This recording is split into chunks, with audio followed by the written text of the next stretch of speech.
ਸੋ ਦੋਸਤੋ ਸਤਿ ਸ਼੍ਰੀ ਅਕਾਲ। ਲੈ ਕੇ ਹਾਜ਼ਰ ਹੋਏ ਹਾਂ ਅਮਰ ਸ਼ਹੀਦ ਬਾਬਾ ਦੀਪ ਸਿੰਘ ਜੀ ਦੇ ਜੀਵਨ ਬਾਰੇ ਸੰਖੇਪ ਜਾਣਕਾਰੀ।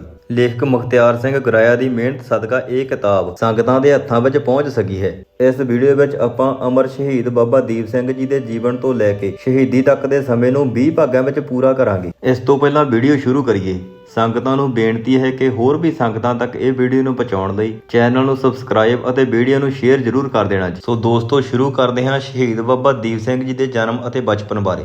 ਸਿਆਲ ਦੀ ਰੁੱਤ, ਗੰਨੇ ਛਿੱਲ ਕੇ ਬੇਲ ਨੇ ਅੱਗੇ ਰੱਖੇ ਹੋਏ ਸਨ, ਬਲਦ ਵੀ ਪਾਸ ਹੀ ਖੜੇ ਸਨ, ਪਰ ਭਾਈ ਭਗਤਾ ਜੀ ਕਾਮੇ ਦੇ ਪਿੰਡੋਂ ਆਉਣ ਦੀ ਉਡੀਕ ਵਿੱਚ ਬੈਠੇ ਸਿਮਰਨ ਕਰ ਰਹੇ ਸਨ।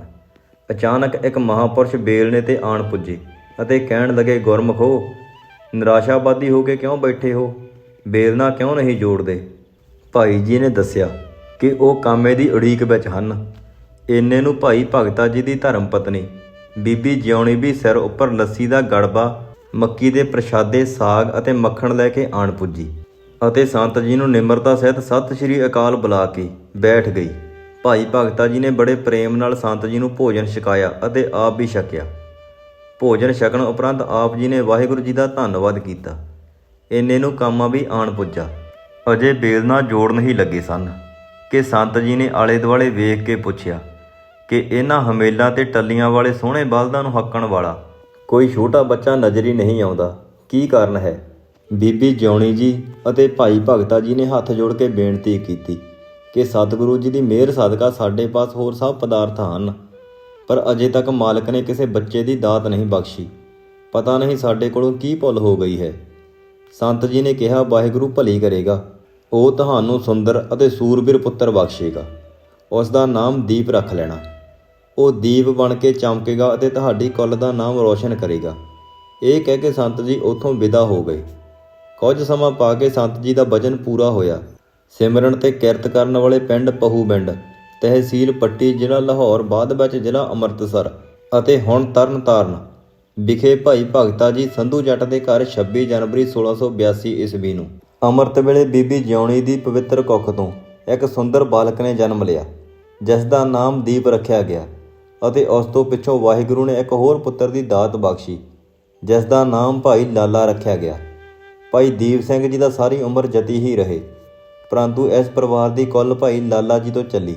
ਅਨੰਦਪੁਰ ਸਾਹਿਬ ਜਾਣਾ ਅਤੇ ਅੰਮ੍ਰਿਤਪਾਨ ਕਰਨਾ।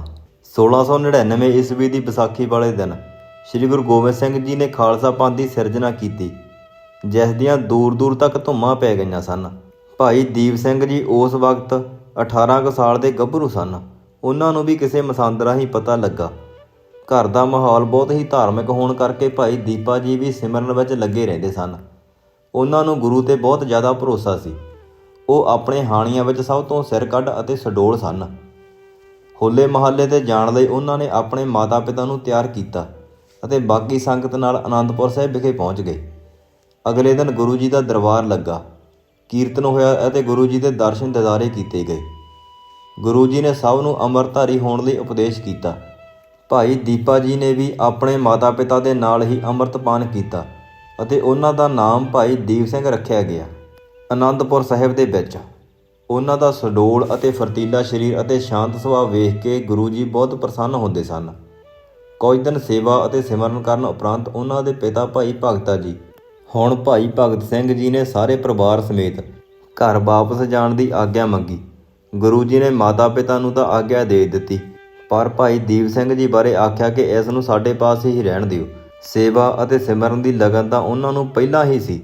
ਹੁਣ ਕਲਗੀਧਰ ਜੀ ਨੇ ਅਰਬੀ, ਫਾਰਸੀ ਅਤੇ ਗੁਰਮੁਖੀ ਲਿਪੀ ਵਿੱਚ ਨਿਪੁੰਨ ਕਰਨ ਲਈ ਉਹਨਾਂ ਦੀ ਪੜ੍ਹਾਈ ਦਾ ਖਾਸ ਪ੍ਰਬੰਧ ਕਰ ਦਿੱਤਾ ਸੀ।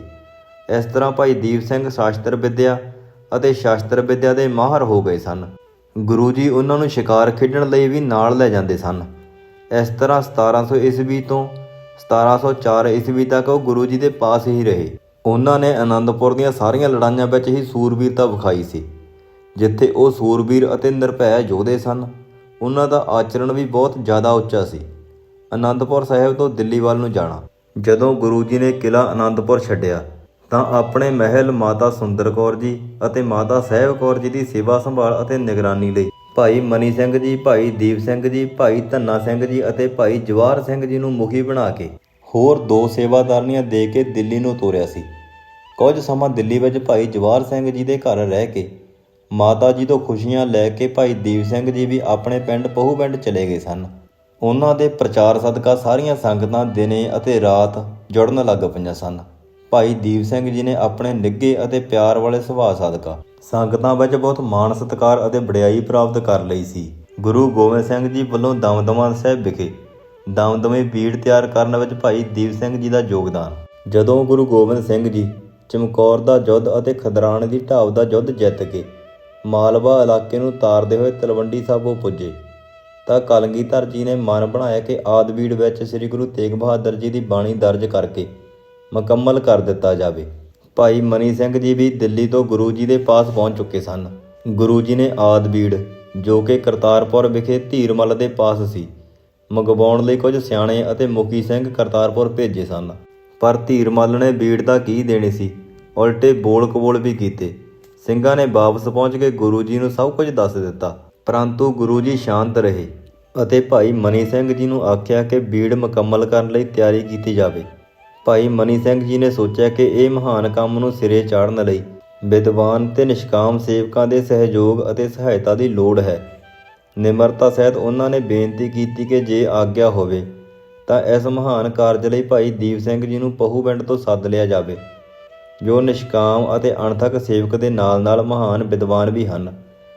ਗੁਰੂ ਜੀ ਨੇ ਤੁਰੰਤ ਪ੍ਰਵਾਨਗੀ ਦੇ ਦਿੱਤੀ। ਗੁਰੂ ਜੀ ਦੀ ਆਗਿਆ ਪਾ ਕੇ ਇੱਕ ਸਿੰਘ ਝਟਪਟ ਤਿਆਰ ਹੋਇਆ ਅਤੇ ਪਹੂਪਿੰਡ ਵਿਖੇ ਭਾਈ ਦੀਪ ਸਿੰਘ ਜੀ ਨੂੰ ਜਾ ਮਿਲਿਆ, ਜਿਨ੍ਹਾਂ ਨੇ ਸੁੱਖ ਸੁਨੇਹਾ ਜਾਣਨ ਉਪਰੰਤ ਉਸ ਸਿੰਘ ਦੀ ਬਹੁਤ ਆਦਰ ਸਹਿਤ ਸੇਵਾ ਕੀਤੀ ਅਤੇ ਅਗਲੇ ਹੀ ਦਿਨ ਸੰਗਤ ਨਾਲ ਲੈ ਕੇ ਦਮਦਮਾ ਸਾਹਿਬ ਲਈ ਚਾਲੇ ਪਾ ਦਿੱਤੇ। ਪੰਧ ਮਾਰ ਕੇ ਕੁਝ ਦਿਨਾਂ ਵਿੱਚ ਕਲਗੀਧਰ ਜੀ ਦੀ ਸੇਵਾ ਵਿੱਚ ਹਾਜ਼ਰ ਹੋ ਕੇ ਬੇਨਤੀ ਕੀਤੀ ਕਿ ਸੇਵਾ ਲਈ ਹੁਕਮ ਬਖਸ਼ੋ। ਗੁਰੂ ਜੀ ਨੇ ਖੁਸ਼ ਹੋ ਕੇ ਫਰਮਾਇਆ ਕਿ ਤੁਹਾਡੇ ਪਾਸੋਂ ਨਿਰੰਕਾਰ ਜੀ ਨੇ ਬਹੁਤ ਵੱਡੀ ਸੇਵਾ ਲੈਣੀ ਹੈ। ਅਸੀਂ ਬਾਣੀ ਲਿਖਵਾਵਾਂਗੇ, ਭਾਈ ਮਨੀ ਸਿੰਘ ਜੀ ਲਿਖਣਗੇ ਅਤੇ ਤੁਸੀਂ ਕਲਮਾਂ, ਸਿਆਹੀ ਅਤੇ ਕਾਗਜ਼ ਆਦਿ ਦੀ ਸੇਵਾ ਨਿਭਾਉਣੀ ਹੈ।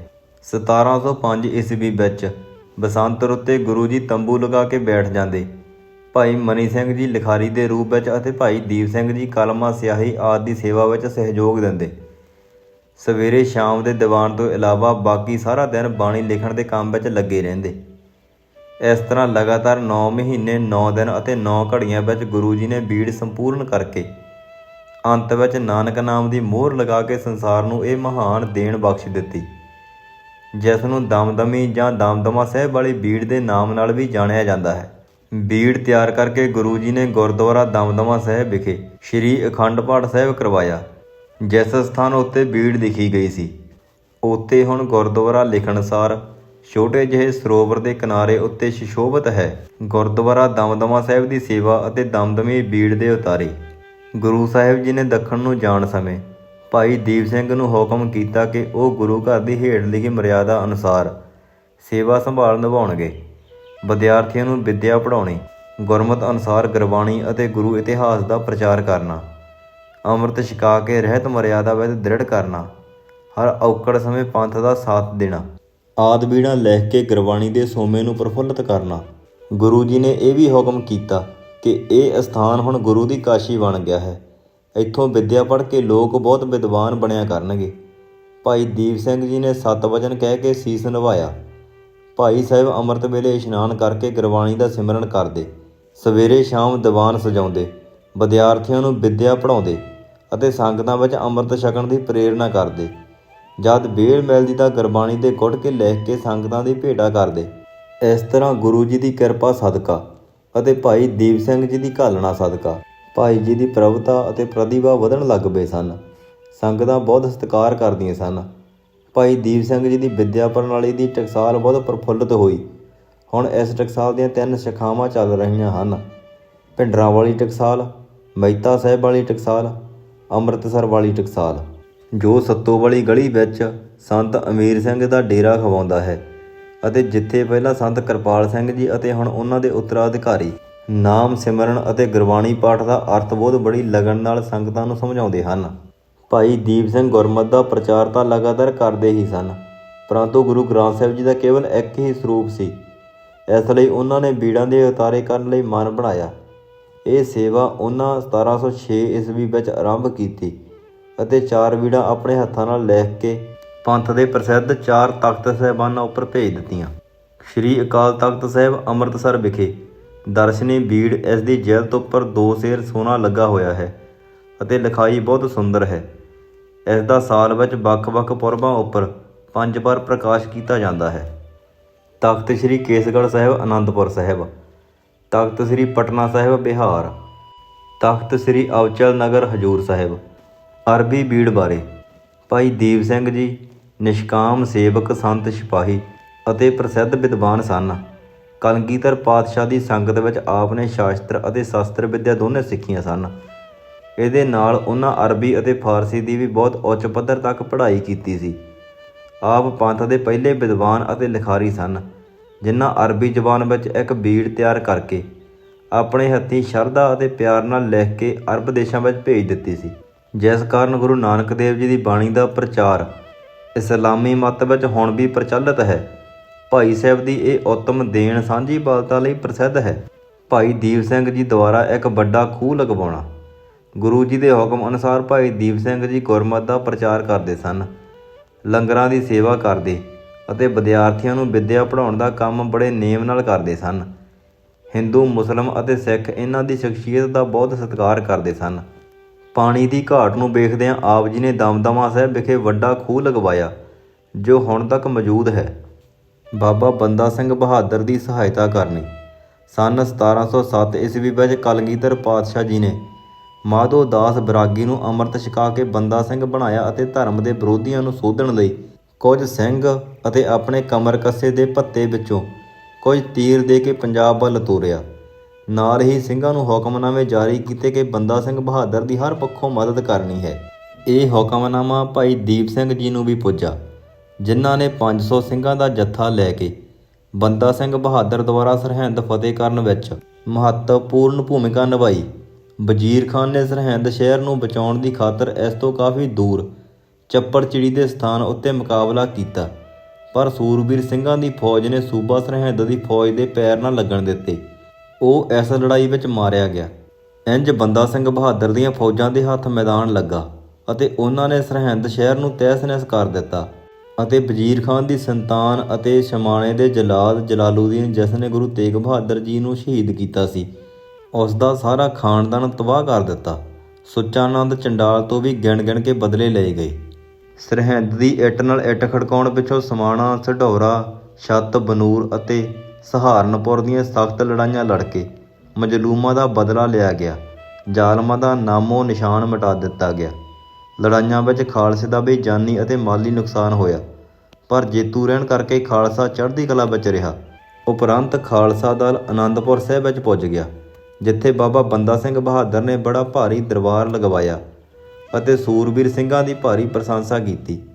ਇਸ ਦਰਬਾਰ ਵਿੱਚ ਨੌਜਵਾਨ ਯੋਧੇ ਭਾਈ ਦੀਪ ਸਿੰਘ ਨੂੰ ਜਿੰਦਾ ਸ਼ਹੀਦ ਦਾ ਖਿਤਾਬ ਦਿੱਤਾ ਗਿਆ, ਪਰ ਭਾਈ ਦੀਪ ਸਿੰਘ ਜੀ ਨੇ ਧੰਨਵਾਦ ਕਰਦਿਆਂ ਆਖਿਆ, ਮੈਂ ਆਪ ਕੁਝ ਵੀ ਨਹੀਂ ਹਾਂ, ਜੋ ਵੀ ਹਾਂ ਸ੍ਰੀ ਗੁਰੂ ਗੋਬਿੰਦ ਸਿੰਘ ਜੀ ਦੁਆਰਾ ਜਗਾਈ ਹੋਈ ਲਾਟ ਹੀ ਮੇਰੇ ਅੰਦਰ ਜਾਗ ਰਹੀ ਹੈ।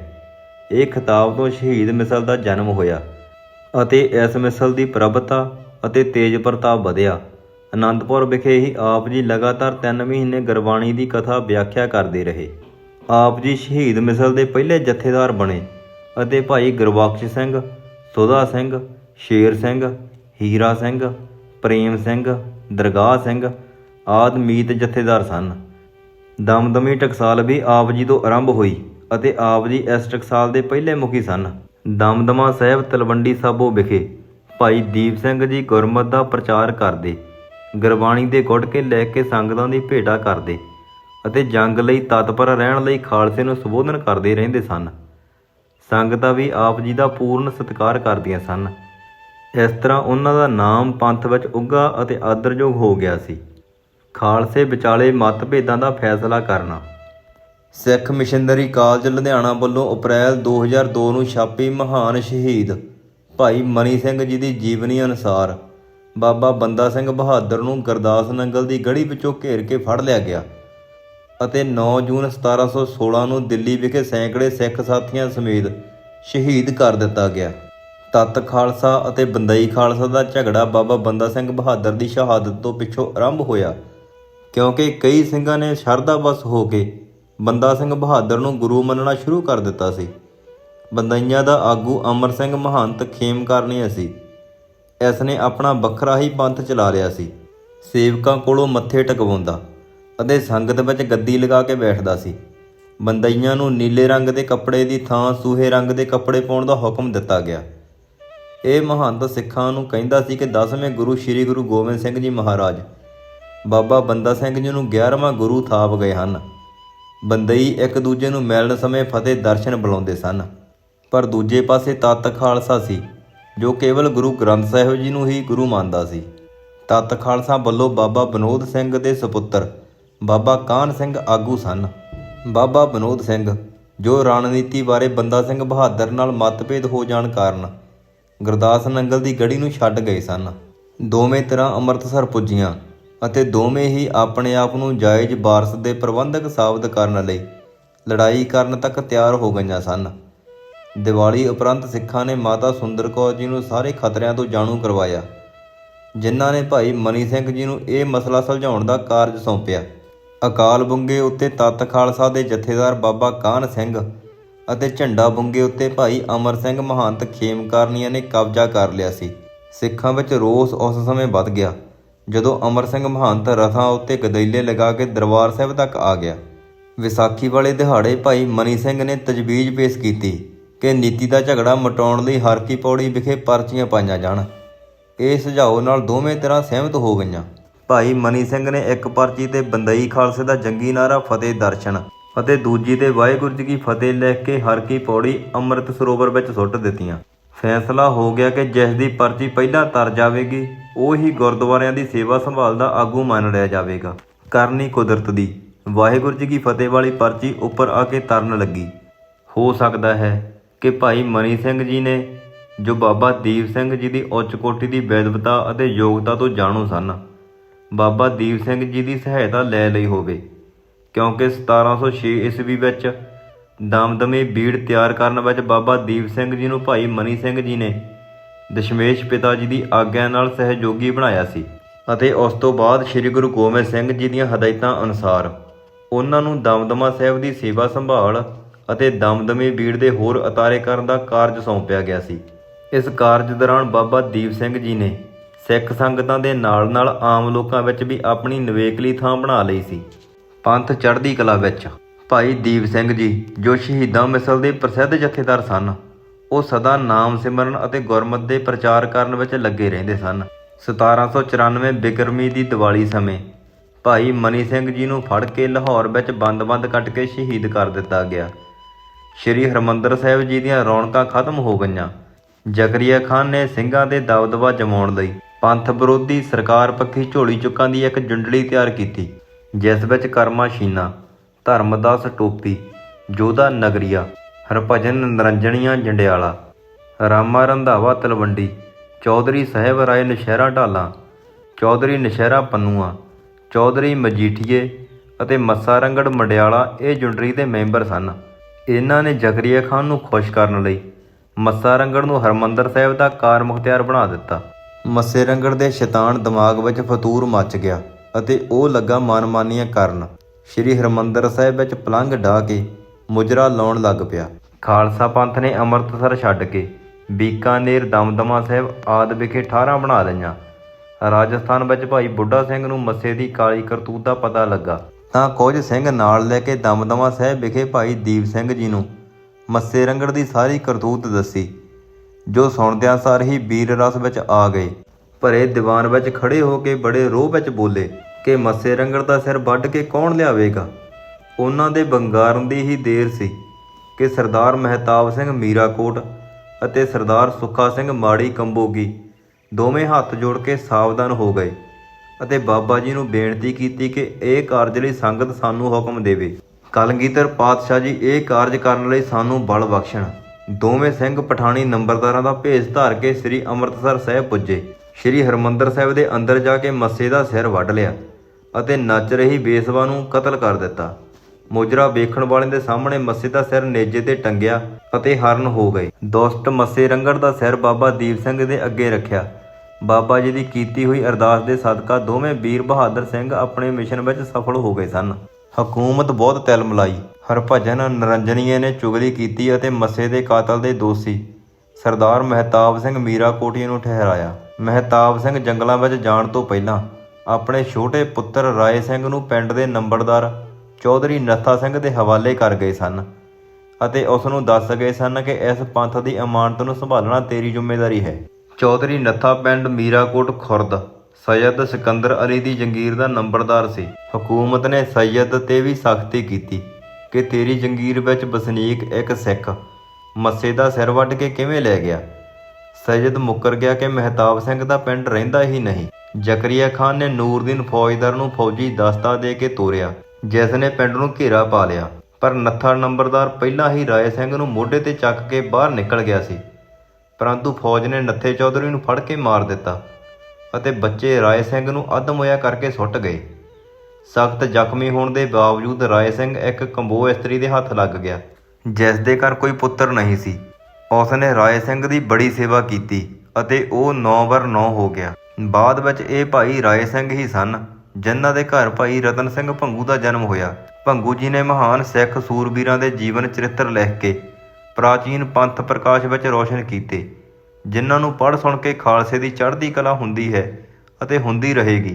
1794 ਵਿੱਚ ਸਰਦਾਰ ਮਹਿਤਾਬ ਸਿੰਘ ਨੂੰ ਗ੍ਰਿਫਤਾਰ ਕਰ ਲਿਆ ਗਿਆ। 5 ਸਾਲ ਲਾਹੌਰ ਕਿਲ੍ਹੇ ਵਿੱਚ ਨਜ਼ਰਬੰਦ ਰੱਖਿਆ ਗਿਆ ਅਤੇ 1799 ਬਿਕਰਮੀ ਵਿੱਚ ਸ਼ਹੀਦ ਕਰ ਦਿੱਤਾ ਗਿਆ। ਇਸ ਮਹਾਨ ਸ਼ਹੀਦ ਦੀ ਯਾਦ ਵਿੱਚ ਇੱਕ ਗੁਰਦੁਆਰਾ ਸਾਹਿਬ ਪਿੰਡ ਮੀਰਾਕੋਟ ਵਿੱਚ ਹੈ ਅਤੇ ਇੱਕ ਪਿੰਡ ਦੇ ਬਾਹਰ ਪੱਕੀ ਸੜਕ 'ਤੇ ਸਥਿਤ ਹੈ, ਜਿਨ੍ਹਾਂ ਤੋਂ ਚੜ੍ਹਦੀ ਕਲਾ ਅਤੇ ਕੁਰਬਾਨੀ ਕਰਨ ਲਈ ਉਤਸ਼ਾਹ ਅਤੇ ਪ੍ਰੇਰਨਾ ਮਿਲਦੀ ਹੈ। ਬਾਬਾ ਜੀ ਦੀ ਖੁੱਲ੍ਹ ਦਿਲੀ। ਆਪਣੇ ਮਹਾਨ ਗੁਣਾਂ ਸਦਕਾ ਬਾਬਾ ਜੀ ਦੀ ਇੰਨੀ ਵਡਿਆਈ ਅਤੇ ਉਪਮਾ ਹੋ ਗਈ ਸੀ ਕਿ ਇੱਕ ਵਾਰ ਆਪ ਜੀ ਨੇ ਜੈਸਲਮੇਰ ਅਤੇ ਬੀਕਾਨੇਰ ਦੇ 2 ਹਿੰਦੂ ਰਾਜਿਆਂ ਦੀ ਸੁਲ੍ਹਾ ਕਰਵਾ ਦਿੱਤੀ ਸੀ। ਕੁਝ ਸਮਾਂ ਸਿੰਘਾਂ ਨੇ ਸੁੱਖ ਦਾ ਸਾਹ ਲਿਆ ਅਤੇ ਉਹਨਾਂ ਦੇ ਪਰ ਉਪਕਾਰ ਅਤੇ ਮਹਾਨ ਕਾਰਨਾਮਿਆਂ ਤੋਂ ਸਿੰਘਾਂ ਵਿੱਚ ਜਾਗਰਤੀ ਆਈ ਹੀ ਸੀ ਕਿ ਅਦੀਨਾ ਬੇਗ ਜਲੰਧਰ ਨੇ ਗੜਬੜੀ ਆਰੰਭ ਕਰ ਦਿੱਤੀ।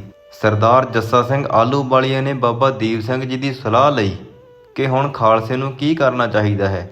ਬਾਬਾ ਦੀਪ ਸਿੰਘ ਨੇ ਹੁਕਮ ਕੀਤਾ ਕਿ ਸਭ ਮਿਸਲਾਂ ਸੂਰਮਿਆਂ ਸਮੇਤ ਦਬਾਬੇ ਵਿੱਚ ਇਕੱਠੀਆਂ ਹੋਣ ਅਤੇ ਅਦੀਨਾ ਬੇਗ ਨੂੰ ਸੋਧਿਆ ਜਾਵੇ। ਸੋ 12 ਮਿਸਲਾਂ ਜਾ ਦਬਾਬੇ ਵਿੱਚ ਇਕੱਠੀਆਂ ਹੋਈਆਂ। ਘਮਾਸਾਨ ਦਾ ਯੁੱਧ ਹੋਇਆ, ਜਿਸ ਵਿੱਚ ਅਦੀਨਾ ਬੇਗ ਫੌਜ ਸਮੇਤ ਮਾਰਿਆ ਗਿਆ। ਜਿੱਤ ਪਿੱਛੋਂ ਵਿਚਾਰ ਹੋਈ ਕਿ ਇਹ ਇਲਾਕਾ ਕਿਸ ਨੂੰ ਸੌਂਪਿਆ ਜਾਵੇ। ਫੈਸਲਾ ਹੋਇਆ ਬਾਬਾ ਦੀਪ ਸਿੰਘ ਜੀ ਜੋ ਫੈਸਲਾ ਕਰਨ ਪੰਥ ਨੂੰ ਪ੍ਰਵਾਨ ਹੈ। ਨਿਰਸਵਾਰਥ ਬਾਬਾ ਦੀਪ ਸਿੰਘ ਜੀ ਨੇ ਜਿੱਤਿਆ ਹੋਇਆ ਇਲਾਕਾ ਸਰਦਾਰ ਜੱਸਾ ਸਿੰਘ ਆਹਲੂਵਾਲੀਆ ਦੇ ਸਪੁਰਦ ਕਰਨ ਦਾ ਫੈਸਲਾ ਸੁਣਾਇਆ, ਜੋ ਸਿਰ ਮੱਥੇ ਪ੍ਰਵਾਨ ਕੀਤਾ ਗਿਆ। ਅਜੇ ਸਿੰਘ ਦਬਾਬੇ ਵਿੱਚ ਹੀ ਸਨ ਕਿ ਮੁਹੰਮਦ ਅਮੀਨ ਖਾਨ ਸਿਆਲਕੋਟ ਨੇ ਜਹਾਦ ਖੜਾ ਕਰ ਦਿੱਤਾ। ਉਹ ਖਾਲਸੇ ਨੂੰ ਮਾਰ ਕੇ ਤਬਾਹ ਕਰਨਾ ਇਸਲਾਮੀ ਸਰਾਂ ਅਨੁਸਾਰ ਪੁੰਨ ਸਮਝਦਾ ਸੀ। ਅਮੀਨ ਖਾਨ ਦੀ ਇਸ ਪਾਲਸੀ ਤੋਂ ਧਾੜਵੀ ਅਤੇ ਜ਼ਾਲਮ ਮੁਸਲਮਾਨ ਸਿੱਖਾਂ ਨੂੰ ਲੁੱਟਦੇ ਅਤੇ ਉਹਨਾਂ ਉੱਤੇ ਅਤਿਆਚਾਰ ਕਰਦੇ ਸਨ। ਮੁਖਾਲਫਾਂ ਅਨੁਸਾਰ ਗੁਰੂ ਗੋਬਿੰਦ ਸਿੰਘ ਜੀ ਨੇ ਖਾਲਸਾ ਪੰਥ ਮਨੁੱਖਤਾ ਦੀ ਸੇਵਾ ਸੰਭਾਲ ਲਈ ਸਾਜਿਆ ਸੀ। ਉਸ ਅਮੀਨ ਖਾਨ ਦੇ ਅਤਿਆਚਾਰ ਦੀ ਦੁਆਬੇ ਵਿੱਚ ਖਬਰ ਮਿਲੀ। ਸਿੰਘਾਂ ਨੇ ਬਿਆਸ ਪਾਰ ਕਰਕੇ ਬਟਾਲਾ ਤੋਂ ਡੇਰਾ ਬਾਬਾ ਨਾਨਕ ਪੁੱਜ ਕੇ ਪੰਥ ਦਾ ਇਕੱਠ ਕੀਤਾ ਅਤੇ ਮੁਹੰਮਦ ਅਮੀਨ ਖਾਨ ਨੂੰ ਸੋਧਣ ਲਈ ਪਹਿਲੇ ਹੀ ਦਿਨ ਘੋੜਿਆਂ ਸਮੇਤ ਰਾਵੀ ਪਾਰ ਕਰਕੇ ਜਾ ਘੇਰਿਆ। ਅਮੀਨ ਖਾਨ ਮੈਦਾਨ ਛੱਡ ਕੇ ਦੌੜਿਆ, ਪਰ ਸਿੰਘਾਂ ਨੇ ਉਸ ਨੂੰ ਬੋਝ ਕੇ ਉਸ ਦੇ ਅਤਿਆਚਾਰਾਂ ਦਾ ਬਦਲਾ ਲਿਆ ਅਤੇ ਉਸ ਦੀ ਸਾਰੀ ਫੌਜ ਵੀ ਮਾਰ ਦਿੱਤੀ ਗਈ। ਲਾਹੌਰ ਦਰਬਾਰ ਦੀ ਮਦਦ ਉੱਤੇ ਉਸ ਨੂੰ ਮਾਣ ਸੀ, ਪਰ ਉਸ ਦੀ ਮਦਦ ਲਈ ਕੋਈ ਨਾ ਬਹੁੜਿਆ। ਸਿਆਲਕੋਟ ਦਾ ਪ੍ਰਬੰਧ ਕਿਸ ਦੇ ਹਵਾਲੇ ਕੀਤਾ ਜਾਵੇ। ਦਬਾਬੇ ਵਾਂਗ ਇਹ ਫੈਸਲਾ ਕਰਨ ਦੇ ਪੂਰੇ ਅਧਿਕਾਰ ਬਾਬਾ ਦੀਪ ਸਿੰਘ ਜੀ ਨੂੰ ਦਿੱਤੇ ਗਏ। ਬਾਬਾ ਜੀ ਨੇ ਸੋਚ ਸਮਝ ਕੇ ਇਹ ਇਲਾਕਾ ਲਾਹੌਰ ਦੇ ਨਾਲ ਲੱਗਦਾ ਹੋਣ ਕਰਕੇ ਪੰਥ ਦੇ ਮਹਾਨ ਸੂਰਬੀਰ ਅਤੇ ਸਿਰਲੱਥ ਯੋਧੇ ਸਰਦਾਰ ਨੱਥਾ ਸਿੰਘ ਅਤੇ ਸਰਦਾਰ ਦਿਆਲ ਸਿੰਘ, ਜਿਨ੍ਹਾਂ ਨੂੰ ਇਸ ਇਲਾਕੇ ਦਾ ਭੇਦ ਵੀ ਸੀ, ਉਹਨਾਂ ਦੇ ਹਵਾਲੇ ਕਰਨ ਦਾ ਫੈਸਲਾ ਦਿੱਤਾ। ਪੰਥ ਨੇ ਖੁਸ਼ੀਆਂ ਦੇ ਜਕਾਰੇ ਛੱਡੇ ਅਤੇ ਸਿਰ ਮੱਥੇ ਮੰਨਿਆ। ਪੰਥ ਦੇ ਸਰਕਾਰੀ ਧੱਕੇਸ਼ਾਹੀ ਵਿਰੁੱਧ ਲੜਦੇ ਭਿੜਦੇ ਰਹਿਣ ਵਿੱਚ ਸਰਦਾਰ ਨੱਥਾ ਸਿੰਘ ਅਤੇ ਸਰਦਾਰ ਦਿਆਲ ਸਿੰਘ ਸ਼ਹੀਦੀਆਂ ਪਾ ਗਏ। ਉਹਨਾਂ ਪਿੱਛੋਂ ਉਹਨਾਂ ਦੇ ਜਨਸੀਨ ਉੱਤਰਾਧਿਕਾਰੀ ਸਰਦਾਰ ਕਰਮ ਸਿੰਘ ਅਤੇ ਸਰਦਾਰ ਗੁਲਾਬ ਸਿੰਘ ਨੂੰ ਪੰਥ ਨੇ ਸਾਰਾ ਇਲਾਕਾ ਦੇ ਦਿੱਤਾ, ਪਰ ਉਹ ਬਾਅਦ ਵਿੱਚ ਪੰਥ ਨੂੰ ਹੀ ਅੱਖਾਂ ਵਿਖਾਉਣ ਲੱਗ ਪਏ। ਉਹਨਾਂ ਦੀਆਂ ਪੰਥ ਪ੍ਰਤੀ ਬਦ ਸਲੂਕੀਆਂ ਬਾਰੇ ਬਾਬਾ ਦੀਪ ਸਿੰਘ ਜੀ ਨੂੰ ਪਤਾ ਲੱਗਾ ਤਾਂ ਉਹਨਾਂ ਸ਼ਹੀਦ ਮਿਸਲ ਦੇ 2000 ਸਿੰਘਾਂ ਸਮੇਤ ਸਿਆਲਕੋਟ 'ਤੇ ਧਾਵਾ ਬੋਲ ਕੇ ਕਰਮ ਸਿੰਘ ਅਤੇ ਗੁਲਾਬ ਸਿੰਘ ਨੂੰ ਪਕੜ ਕੇ ਸਾਰਾ ਪ੍ਰਬੰਧ ਆਪਣੇ ਹੱਥ ਵਿੱਚ ਲੈ ਲਿਆ। ਪਰ ਬਾਬਾ ਜੀ ਰਾਜ ਸੱਤਾ ਕਾਇਮ ਕਰਨ ਦੇ ਵਿਰੁੱਧ ਸਨ। ਉਹਨਾਂ ਨੇ ਸ਼ਹੀਦ ਮਿਸਲ ਦੇ ਇਕੱਠ ਵਿੱਚ ਫੈਸਲਾ ਕੀਤਾ ਕਿ ਸਿਆਲਕੋਟ ਇਲਾਕੇ ਦੀ ਜੰਗੀਰ ਕਿਸੇ ਇੱਕ ਵਿਅਕਤੀ ਦੀ ਮਲਕੀਅਤ ਨਹੀਂ ਹੋਵੇਗੀ। ਇਸ ਇਲਾਕੇ ਦੀ ਜੰਗੀਰ ਗੁਰਦੁਆਰਾ ਬੇਰ ਸਾਹਿਬ ਦੇ ਲੰਗਰ ਦੇ ਨਾਂ ਲਗਾਈ ਗਈ। ਮਿਸਲਾਂ ਵਿੱਚ ਸਭ ਤੋਂ ਪਹਿਲੀ ਅਤੇ ਉੱਤਮ ਮਿਸਾਲ ਬਾਬਾ ਦੀਪ ਸਿੰਘ ਨੇ ਕਾਇਮ ਕੀਤੀ। ਇੱਕ ਲੁਟੇਰੇ ਨੂੰ ਲੁੱਟਣ ਵਿੱਚ ਬਾਬਾ ਦੀਪ ਸਿੰਘ ਜੀ ਦਾ ਯੋਗਦਾਨ। ਮੀਰ ਮੰਨੂ ਦੀ ਮੌਤ ਪਿੱਛੋਂ ਅਹਿਮਦ ਸ਼ਾਹ ਦਿੱਲੀ ਨੇ 3 ਸਾਲ ਦੇ ਬੱਚੇ ਮਹਿਮੂਦ ਨੂੰ ਦਿੱਲੀ ਦੇ ਤਖ਼ਤ ਉੱਤੇ ਬਿਠਾ ਦਿੱਤਾ, ਜਿਸ ਕਾਰਨ ਦਿੱਲੀ ਦਰਬਾਰ ਵਿੱਚ ਫੁੱਟ ਪੈ ਗਈ। ਇਸ ਫੁੱਟ ਦਾ ਫਾਇਦਾ ਉਠਾਉਣ ਲਈ ਮੀਰ ਮੰਨੂ ਦੀ ਮੁਗਲਾਣੀ ਬੇਗਮ ਨੇ ਅਹਿਮਦ ਸ਼ਾਹ ਅਬਦਾਲੀ ਨੂੰ ਕੰਧਾਰ ਖਬਰ ਭੇਜ ਦਿੱਤੀ, ਜੋ ਤੁਰੰਤ 1 ਲੱਖ ਫੌਜ ਲੈ ਕੇ 22 ਦਸੰਬਰ 1756 ਈਸਵੀ ਨੂੰ ਲਾਹੌਰ ਪੁੱਜਾ। 19 ਦਿਨੀ ਸਿੰਘ ਜੰਗਲਾਂ ਵਿੱਚ ਰਹਿੰਦੇ ਹੁੰਦੇ ਸਨ ਅਤੇ ਪੰਜਾਬ ਖਾਲੀ ਪਿਆ ਸੀ। ਅਬਦਾਲੀ ਮਾਰੋ-ਮਾਰ ਕਰਦਾ 28 ਜਨਵਰੀ 1757 ਈਸਵੀ ਨੂੰ ਦਿੱਲੀ ਪੁੱਜਾ। ਦਿੱਲੀ ਲੁੱਟ ਕੇ ਉਸਨੇ ਆਗਰਾ ਲੁੱਟਿਆ, ਮੰਦਰ ਲੁੱਟੇ, ਔਰਤਾਂ ਦੀ ਬੇਪੱਤੀ ਕੀਤੀ। ਨਵਾਬਾਂ, ਅਮੀਰਾਂ, ਵਜ਼ੀਰਾਂ ਦੀਆਂ 400 ਸੁੰਦਰ ਅਬਲਾ ਦੇਵੀਆਂ, ਹਿੰਦੂ ਲੜਕੀਆਂ ਅਤੇ ਲੁੱਟ ਦਾ ਮਾਲ, ਸੋਨੇ ਚਾਂਦੀ ਦੀਆਂ ਮੂਰਤੀਆਂ ਸਮੇਤ ਸਭ ਕੁਝ ਲੈ ਕੇ ਅਪ੍ਰੈਲ 1757 ਈਸਵੀ ਨੂੰ ਦਿੱਲੀ ਤੋਂ ਕੂਚ ਕਰ ਦਿੱਤਾ। ਅਬਦਾਲੀ ਸਮਝਦਾ ਸੀ ਕਿ ਹੁਣ ਰੋਕਣ ਵਾਲਾ ਕੌਣ ਹੈ। ਅਬਦਾਲੀ ਦੀਆਂ ਕਰਤੂਤਾਂ ਦਾ ਸਰਦਾਰ ਜੱਸਾ ਸਿੰਘ ਆਹਲੂਵਾਲੀਆ ਨੂੰ ਪਤਾ ਲੱਗਾ।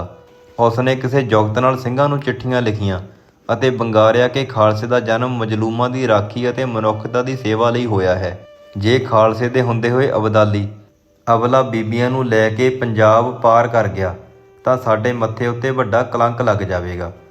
ਖਬਰ ਮਿਲਦੇ ਸਾਰ ਸ਼ਹੀਦੀ ਮਿਸਲ ਦੇ ਮੁਖੀ ਬਾਬਾ ਦੀਪ ਸਿੰਘ ਜੀ 500 ਘੋੜਸਵਾਰਾਂ ਦਾ ਜੱਥਾ ਲੈ ਕੇ ਦਮਦਮਾ ਸਾਹਿਬ ਤੋਂ ਚਾਲੇ ਪਾ ਕੇ ਰਾਤੋਂ ਰਾਤ ਥਨੇਸਰ ਦੇ ਜੰਗਲ ਵਿੱਚ ਜਾ ਪੁੱਜੇ ਅਤੇ ਅਬਦਾਲੀ ਦੀ ਉਡੀਕ ਕਰਨ ਲੱਗ ਪਏ।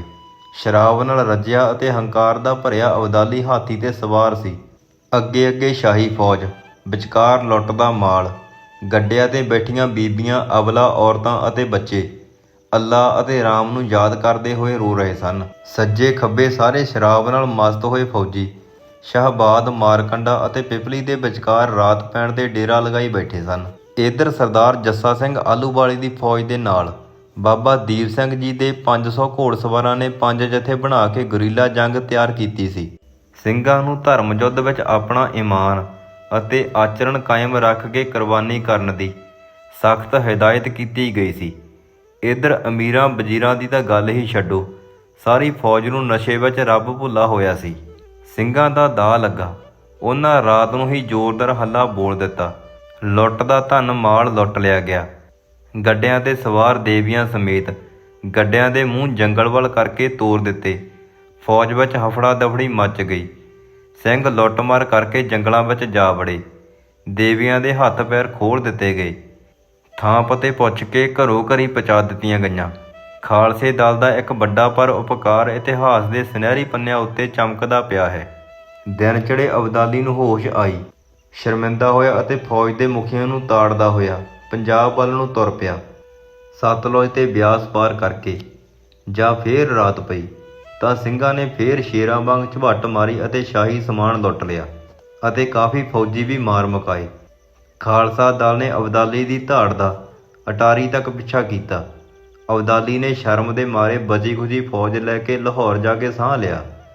ਬਾਬਾ ਜੀ ਆਪਣੇ ਜੱਥੇ ਸਮੇਤ ਦਮਦਮਾ ਸਾਹਿਬ ਨੂੰ ਵਾਪਸ ਚਲੇ ਗਏ। ਅਬਦਾਲੀ ਵੱਲੋਂ ਲੇਖਾ ਜੋਖਾ। ਹਾਰ ਦੀ ਨਮੋਸ਼ੀ ਤੇ ਦਿਲ ਦੀ ਘਬਰਾਹਟ ਦੂਰ ਕਰਨ ਲਈ ਅਬਦਾਲੀ ਨੇ ਆਪਣੇ ਪੁੱਤਰ ਤੈਮੂਰ ਸ਼ਾਹ ਨੂੰ ਇੱਕ ਦਰਬਾਰੇ ਖਾਸ ਲਗਾਉਣ ਲਈ ਆਖਿਆ। ਦਰਬਾਰ ਵਿੱਚ ਪੁੱਛਿਆ ਕਿ ਲਾਹੌਰ ਤੋਂ ਦਿੱਲੀ ਜਾਂਦੇ ਸਮੇਂ ਸਾਰਾ ਪੰਜਾਬ ਖਾਲੀ ਪਿਆ ਸੀ। ਇੰਨੀ ਛੇਤੀ ਇਹ ਜਰਵਾਣੇ ਕਿੱਥੋਂ ਪੈਦਾ ਹੋ ਗਏ, ਜਿਨ੍ਹਾਂ ਨੇ ਮੇਰੀ 6 ਮਹੀਨੇ ਦੀ ਕੀਤੀ ਹੋਈ ਲੁੱਟ ਕਸੁੱਟ ਖੋਹ ਕੇ ਅਤੇ ਮੇਰੀ ਫੌਜ ਵੀ ਕਾਫੀ ਮਾਰ ਦਿੱਤੀ ਹੈ। ਮੈਂ ਜਾਨ ਬਚਾ ਕੇ ਮਸਾਂ ਲਾਹੌਰ ਪੁੱਜਾ ਹਾਂ। ਇੱਕ ਕਾਜੀ ਨੇ ਉੱਠ ਕੇ ਦੱਸਿਆ ਕਿ ਇਹ ਸਿੱਖ ਹਨ, ਜਿਨ੍ਹਾਂ ਨੇ ਆਪਣੇ ਪੀਰ ਗੁਰੂ ਗੋਬਿੰਦ ਸਿੰਘ ਤੋਂ ਆਬੇ ਹਯਾਤ ਪੀ ਕੇ ਲੜਨਾ ਤੇ ਮਰਨਾ ਸਿੱਖਿਆ ਹੈ। ਇਹਨਾਂ ਦਾ ਧਾਰਮਿਕ ਕੇਂਦਰ ਅੰਮ੍ਰਿਤਸਰ ਹੈ, ਜਿੱਥੋਂ ਉਹ ਅੰਮ੍ਰਿਤ ਪੀ ਕੇ ਮਰੇ ਹੋਏ ਵੀ ਸੁਰਜੀਤ ਹੋ ਜਾਂਦੇ ਹਨ। ਉਹ ਘੋੜਿਆਂ 'ਤੇ ਬੈਠ ਕੇ ਰਾਤੋਂ ਰਾਤ 100 ਮੀਲ ਪੰਧ ਕਰਦੇ ਹਨ ਅਤੇ ਸਾਗ ਪੱਤਾ ਖਾ ਕੇ ਗੁਜ਼ਾਰਾ ਕਰਦੇ ਹਨ। ਇਹ ਸੁਣ ਕੇ ਅਬਦਾਲੀ ਦੰਗ ਰਹਿ ਗਿਆ। ਇਹਨਾਂ ਸ਼ਬਦਾਂ ਦੀ ਪੁਸ਼ਟੀ ਗਿਆਨੀ ਗਿਆਨ ਸਿੰਘ ਇਸ ਪ੍ਰਕਾਰ ਕਰਦਾ ਹੈ। ਬਲੀ ਇਨਕਾ ਅਜਬ ਭਇਓ ਹੈ, ਇनको आबे हयात दयो है, गजब असर तिसका हम देखा, ਬੁਝਦਲ ਹੋਵਤ ਸਿੰਘ ਬਸੇਖਾ। ਹਾੜ ਨਾ ਦਿਨ ਪਰ ਪੀਵ ਹੈ ਪਾਣੀ, ਸਿਆਲ ਨਾ ਰੱਖ ਹੈ ਅਗਨ ਨਿਸ਼ਾਨੀ। ਬੈਠਤ ਸ਼ੋਭ ਹੈ ਚਲਤੇ ਖਾਵ ਹੈ, ਗ੍ਰਾਮ ਕਿਸੀ ਮੈਂ ਟਿਕ ਨਾ ਪਾਵ ਹੈ। ਇਹ ਸੁਣ ਕੇ ਅਬਦਾਲੀ ਨੇ ਗੁੱਸੇ ਵਿੱਚ ਲਾਲ ਪੀਲਾ ਹੋ ਕੇ ਆਪਣੇ ਪੁੱਤਰ ਤੈਮੂਰ ਸ਼ਾਹ ਨੂੰ ਹੁਕਮ ਕੀਤਾ, ਇਹ ਤਾਂ ਕੋਈ ਖਤਰਨਾਕ ਕੌਮ ਹੈ, ਐਸੀ ਖਤਰਨਾਕ ਕੌਮ ਨੂੰ ਖਤਮ ਕਰੋ। ਧਾਰਮਿਕ ਕੇਂਦਰ ਤਬਾਹ ਕਰ ਦਿਓ, ਅੰਮ੍ਰਿਤ ਸਰੋਵਰ ਵਿੱਚ ਮਿੱਟੀ ਪਾ ਦਿਓ, ਇਸ ਨੂੰ ਪੂਰ ਦਿਓ, ਪਿੰਡਾਂ ਤੇ ਜੰਗਲਾਂ ਵਿੱਚ ਫਿਰ ਕੇ ਇਹਨਾਂ ਨੂੰ ਖਤਮ ਕੀਤਾ ਜਾਵੇ। ਅਬਦਾਲੀ ਦਾ ਆਪਣੀ ਖੁੰਬ ਠਕਾ ਕੇ ਖਾਲੀ ਹੱਥ ਕਾਬਲ ਜਾ ਪੁੱਜਾ ਸੀ। ਇੱਧਰ ਤੈਮੂਰ ਸ਼ਾਹ ਨੇ ਆਪਣੇ ਜਰਨੈਲ ਜਹਾਨ ਖਾਨ ਅਤੇ ਸਰ ਬੁਲੰਦ ਖਾਨ ਨੂੰ ਸਖਤ ਹੁਕਮ ਦਿੱਤਾ ਕਿ ਸਿੱਖਾਂ ਦਾ ਖੁਰਾ ਖੋਜ ਮਿਟਾ ਦਿਓ, ਪਰੰਤੂ ਜਿਸ ਦਾ ਸਾਹਿਬ ਡਾਢਾ ਹੋਏ, ਤਿਸ ਨੌ ਮਾਰ ਨਾ ਸਕੈ ਕੋਏ। ਤੈਮੂਰ ਸ਼ਾਹ ਵੱਲੋਂ ਅੰਮ੍ਰਿਤ ਸਰੋਵਰ ਨੂੰ ਪੂਰਨਾ। ਜਰਨੈਲ ਜਹਾਨ ਖਾਨ ਨੇ ਆਪਣੀਆਂ ਫੌਜਾਂ ਤੇ ਇਲਾਕੇ ਦੇ ਮੁਸਲਮਾਨ ਇਕੱਠੇ ਕਰਕੇ ਅੰਮ੍ਰਿਤ ਸਰੋਵਰ ਪੂਰ ਦਿੱਤਾ। ਇਸ ਵਿੱਚ ਜੌਂ ਬੀਜ ਦਿੱਤੇ ਗਏ। ਸ਼੍ਰੀ ਹਰਿਮੰਦਰ ਸਾਹਿਬ ਦੀ ਪਵਿੱਤਰਤਾ ਨੂੰ ਭੰਗ ਕਰਕੇ ਮਨਮਾਨੀਆਂ ਕਰਨ ਲੱਗ ਪਿਆ। ਭਾਗ ਸਿੰਘ ਨਾਮੀ ਇੱਕ ਨਿਹੰਗ ਸਿੰਘ ਘੋੜੇ ਤੇ ਸਵਾਰ ਹੋ ਕੇ ਦਮਦਮਾ ਸਾਹਿਬ ਪੁੱਜਾ ਅਤੇ ਬਾਬਾ ਜੀ ਨੂੰ ਅਬਦਾਲੀ ਸਰਕਾਰ ਦੀਆਂ ਘੋਰ ਵਧੀਕੀਆਂ ਬਾਰੇ ਸਾਰਾ ਹਾਲ ਸੁਣਾਇਆ। ਬਾਬਾ ਜੀ ਉਸ ਸਮੇਂ ਗੁਰਬਾਣੀ ਲਿਖ ਰਹੇ ਸਨ। ਬਾਬਾ ਜੀ ਦੀ ਜੱਥੇ ਸਮੇਤ ਅੰਮ੍ਰਿਤਸਰ ਵੱਲ ਨੂੰ ਰਵਾਨਗੀ। ਬਾਬਾ ਜੀ ਸੁਣਦਿਆਂ ਸਾਰ ਹੀ ਲਾਲ ਪੀਲੇ ਹੋ ਗਏ। ਡੇਰੇ ਦੀ ਸੇਵਾ ਸੰਭਾਲ ਭਾਈ ਮਸੰਦਾ ਸਿੰਘ ਨੂੰ ਸੌਂਪੀ। ਸਿੰਘਾਂ ਨੂੰ ਦਮਦਮਾ ਸਾਹਿਬ ਇਕੱਠੇ ਹੋਣ ਦੇ ਸੁਨੇਹੇ ਭੇਜੇ। ਦਮਦਮਾ ਸਾਹਿਬ ਵਿੱਚ ਹੋਏ ਇਕੱਠ ਵਿੱਚ ਬਾਬਾ ਜੀ ਨੇ ਸਿੰਘਾਂ ਨੂੰ ਬੰਗਾਰਿਆ ਅਤੇ ਜਹਾਨ ਖਾਨ ਦੀਆਂ ਸਾਰੀਆਂ ਕਾਲੀਆਂ ਕਰਤੂਤਾਂ ਬਾਰੇ ਜਾਣੂ ਕਰਵਾਉਂਦਿਆਂ ਹੋਇਆਂ ਆਖਿਆ ਕਿ ਹੁਣ ਸ਼ਹੀਦੀਆਂ ਪਾ ਕੇ ਇਸ ਬੇਅਦਬੀ ਨੂੰ ਠੱਲ ਪਾਉਣ ਦੀ ਲੋੜ ਹੈ। ਖਾਲਸੇ ਨੂੰ ਰੋਹ ਚੜ੍ਹ ਗਿਆ। ਬਾਬਾ ਜੀ ਨੇ ਆਪਣਾ ਕਮਰ ਕੱਸਾ ਤਿਆਰ ਕੀਤਾ ਅਤੇ ਨਗਾਰੇ ਤੇ ਚੋਟਾਂ ਵੱਜ ਗਈਆਂ। ਅੰਮ੍ਰਿਤਸਰ ਵੱਲ ਨੂੰ ਚਾਲੇ ਪਾ ਦਿੱਤੇ ਗਏ। ਤਰਨ ਤਾਰਨ ਪੁੱਜਣ ਤੇ ਜੱਥੇ ਦਾ ਵਿਸ਼ਾਲ ਰੂਪ। ਬਾਬਾ ਦੀਪ ਸਿੰਘ ਜੀ ਨੇ ਗੁਰਦੁਆਰਾ ਦਮਦਮਾ ਸਾਹਿਬ ਦੀ ਸਾਰੀ ਮਰਜ਼ਾਦਾ ਭਾਈ ਮਸੰਦਾ ਸਿੰਘ ਜੀ ਨੂੰ ਸੌਂਪੀ ਅਤੇ ਆਪਣਾ ਸ਼ਹੀਦੀ ਜੱਥਾ ਲੈ ਕੇ ਅੰਮ੍ਰਿਤਸਰ ਵੱਲ ਨੂੰ ਚਾਲੇ ਪਾ ਦਿੱਤੇ। ਰਾਸਤੇ ਵਿੱਚ ਹੋਰ ਸਿੰਘ ਮਿਲਦੇ ਗਏ।